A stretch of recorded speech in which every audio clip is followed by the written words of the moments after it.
அல்ஹம்துலில்லாஹ் நான் இந்த வாக்களித்தது கொழும்பு மாநகர சபையில் இது பட்ஜெட் வாக்கெடுப்பு எடுத்திருந்தாங்க. முதல் கட்டமாகவும் ஒரு வாக்கெடுப்பு நடந்துச்சு. அந்த நேரத்தில் நான் அதுக்கு எதிராக வாக்களித்தேன். இது ரெண்டாவது தடவை வாக்கெடுப்பில் நான் அவங்களுக்கு ஆதரவாக வாக்களித்தேன். முக்கியமாக இது வாக்களிக்க காரணம் என்னன்னு சொன்னால், இது கொழும்பு மாநகர சபை பட்ஜெட் இந்த மாநகர சபை எல்லைக்குள்ளே வாழக்கூடிய மக்களுக்கு சேவை செய்கிறதுக்கான தேவைகள் செய்யக்கூடிய ஒரு பட்ஜெட் தான் அவங்க கொழும்பு மாநகர சபையால் முன் வச்சாங்க. இந்த பட்ஜெட் அவங்க தனிப்பட்ட முறையில் முன்வைக்கவும் இல்லை, எங்களோட சகல எதிர்கட்சிகளையும் அவங்க சேர்த்துக்கொண்டு அதில் இருக்கக்கூடிய உறுப்பினர்களையும் அவங்க எடுத்துக்கொண்டு தான் இந்த பட்ஜெட்டை அவங்க சரி செய்த பின்னாடி தான் இது வந்துச்சு வாக்கெடுப்புக்கு வந்தது. ஃபர்ஸ்ட் டைம் அது தோற்கடிக்கப்பட்டாலும் இரண்டாவது தடவையாக அவங்க அதை சரி பண்ணி திரும்பவும் போட்டதுனால நாங்கள் அதுக்கு மக்கள் தேவைன்றதுனாலேயே இது ஏழெளிய மக்களுக்கு தான் இதில் கூடுதலான பிரயோசனம் அடையுதுன்றதுனாலேயும் நான் இது ஒரு என்பிபிக்கு கொடுத்த வாக்குன்னு சொல்லி இல்லை.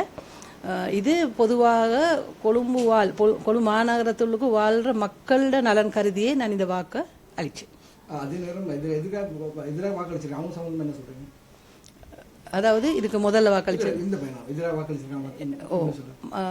அது அவங்களோட கோரிக்கை என்னான்னு எனக்கு விளங்குதில்லை. அவங்க ஏன் எதிராக இது வாக்களிச்சாங்கன்னு சொல்லி முதல் வாக்களிக்கும் பொழுது அவங்க கேட்டுக்கொண்டாங்க, இந்த பட்ஜெட்டில் சில திருத்தங்கள் இருக்குது, அந்த திருத்தங்களை செய்யுங்கன்னு சொல்லித்தான் நாங்கள் முதல்ல எதிர்த்தரப்பாக நாங்கள் வாக்களித்தோம். அப்போ அவங்க திருத்தி போடுறதுக்கு முன்னாடியே இந்த எதிரணி சொல்கிறாங்க, நாங்கள் இதையும் தோற்கடிப்போம் அப்படின்ற ஒரு இதோண்டு அவங்க கொடுத்தாங்க. அவங்களுக்கு தெரியும், நாங்கள் பார்த்த சமூக வலைத்தளங்களில் அவங்க ப்ரெஸ் மீட்டிங் நேற்று கூட வச்சாங்க. அதுலேயும் அவங்க சொன்னாங்க, இதை நாங்கள் தோற்கடிப்போம் அப்படின்னு சொன்னால், அதை திரும்பவும் நாங்கள் தோற்கடிப்போம்னு சொல்கிறாங்கன்னு சொன்னால் அவங்களோட கோரிக்கை இது பட்ஜெட் இல்லை, இது வேறு எதையோ அவங்க முன்வைக்கிறாங்கன்றது எனக்கு பொதுவாக விளங்கினது.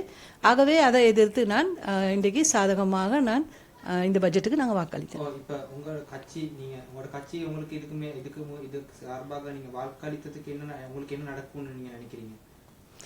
இப்போதைக்கு நான் இந்த வாக்களித்து ஒரு 5 நிமிடத்துக்குள்ளேயே எனக்கு என் கட்சியிலிருந்து என்னை நீக்கம் செஞ்சிருக்கிறாங்க. கட்சி இந்த உரிமையில இருந்து அதை அவங்க முன்கூட்டியே செஞ்சு வச்சுருந்தாங்களான்னு எனக்கு தெரியாது. ஆனால் நான் இன்றைக்கு இந்த வாக்கு அளிக்கும் வரையிலே நான் யாருக்கும் நான் சொல்லியிருக்கேன் இல்லை. நான் எந்த நிபந்தனையற்ற ஒரு ஆதரவு தான் நான் வழங்கினான் இந்த பட்ஜெட்டுக்கு.